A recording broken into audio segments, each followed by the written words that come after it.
My name is Dea Brovig, and my novel is called The Last Boat Home. The Last Boat Home tells the story of a woman called Else Dubdub, who lives in a small town on the southern coast of Norway, with her daughter and granddaughter in a house without any men in it. She's lived in this town for her whole life, although she used to dream of escaping it. Much of the story takes place in 1974, 1975,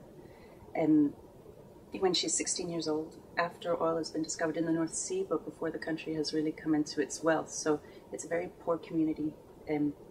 It's a very religious community where everyone knows everyone, but people keep their secrets very close. Elsa's father is a shrimp fisherman who goes out every night on his shrimp trawler, and he spends his spare time cooking up moonshine and drinking it in the boathouse. While her mother is very active with the Lutheran Church, which makes for quite a difficult home life.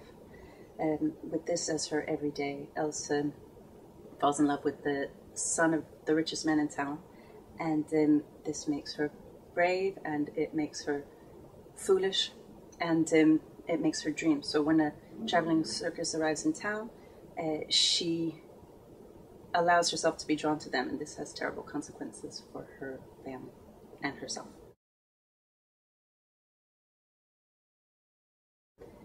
The idea for The Last Boat Home came when I was on holiday in Vienna. I'd been there for a weekend, and I was on my way back to the airport.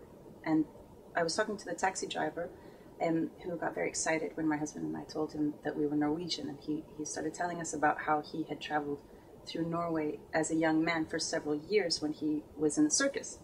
And it transpired that he was Bulgarian, and he had spent his youth training as a weightlifter in one of the communist-era sports academies, and with the intention of going on to the Olympics, but that had not happened. And apparently, according to him, it was very common for ex-athletes to join the circus. So that's what he had done. And as the conversation went on, he volunteered the information that he had gotten a young girl pregnant in the middle of the Norwegian countryside somewhere, and that he had a child somewhere in Norway. I thought that his entire story was extremely interesting, but that fact of this girl who had been left behind with a baby really captured my imagination. My father comes from the southern coast of the country, and my in-laws come from the southern and western coast. And these are places with a long history of pietism. And I couldn't stop thinking about this girl who was left behind with the baby and by a circus man, and wondering what the people in the community around her would say about her. And that was the start of my thinking about the story. And from there, it felt very natural to place it on the southern coast, where I have spent a lot of time during my summers growing up, and now as an adult also in my summer holidays. I did quite a bit of research on the book. I read up on the discovery of oil in the North Sea in '69 and the effects of this on the country thereafter. I looked up radio programming from in 1974, 1975. I interviewed several people who had grown up in that part of the country on the southern coast, especially people who had grown up in this religious milieu. I also went on a shrimp trawler for first-hand experience of that, which was, we started at 5 o'clock in the morning with a very kind fisherman who took me out, and I think it took about half an hour before I was feeling very unwell. And he told me that I wasn't probably seasick unless I felt like throwing myself in. And after 6 hours, I really felt like throwing myself in. But it was an invaluable experience for the book. I hope that comes across in the scenes where Elsa's father is out on his shrimp trawler.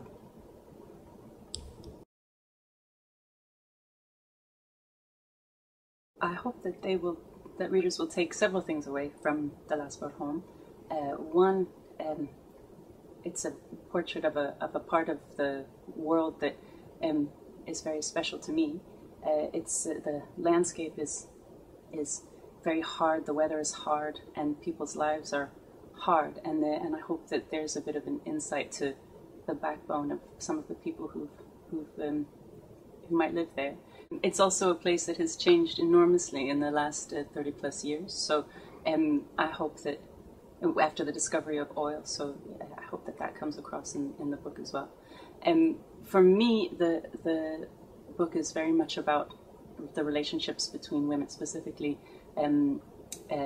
mothers and daughters. Her relationship with her mother is far from perfect. Her mother fails her in some really terrible ways, but in the end she champions her to the last. So I hope that the book speaks to readers about the bonds between women, the bonds between mothers and daughters specifically, and also about this particular woman's capacity for survival and endurance.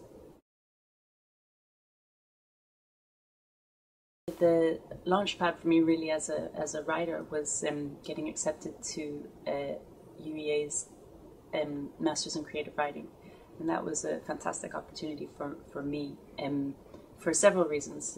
One, I met my agent there, which was invaluable, but also it gave me time to focus on writing, and that was something that I had missed. And thirdly, it put me in a room of other writers who took me seriously as a writer, and that was very important for me in order to start taking myself seriously as a writer.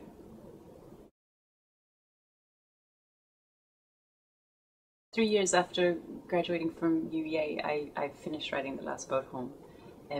It was quite strange to go from this very safe place of writing and showing to my work to trusted readers, and suddenly being on my own and waking up early and writing through the day and not having that safety net. I still showed my work to several of the people I met in the course then throughout those 3 years, and regularly sent my work to my agent, but those 3 years were really quite solitary.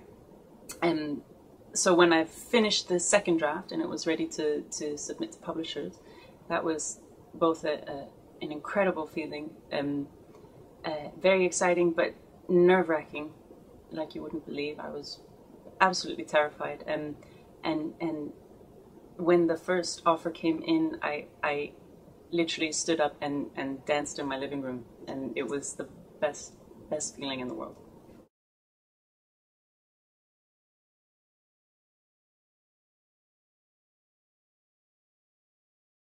First top tip for aspiring writers, I would say, is plan meticulously. You don't always have to stick with the plan. It could be that your story takes on a momentum of its own at certain places, and it's always nice when that happens. But I found, at least, if I didn't plan very, very well, then I ended up having to cut an awful lot of words, and it's good to have a blueprint for where the story's going before you start. A second top tip is to actually write. It may feel easy to waste time when you have a blank screen in front of you, but you should try to be very disciplined, turn the internet off, and sit down and actually do it. The third top tip for writing is to invest in index cards. This is something that I found quite useful, to put different points of the plot on the index cards and mix them around, and you might find that things fit in a way that you don't expect them to, and that can be quite a nice development.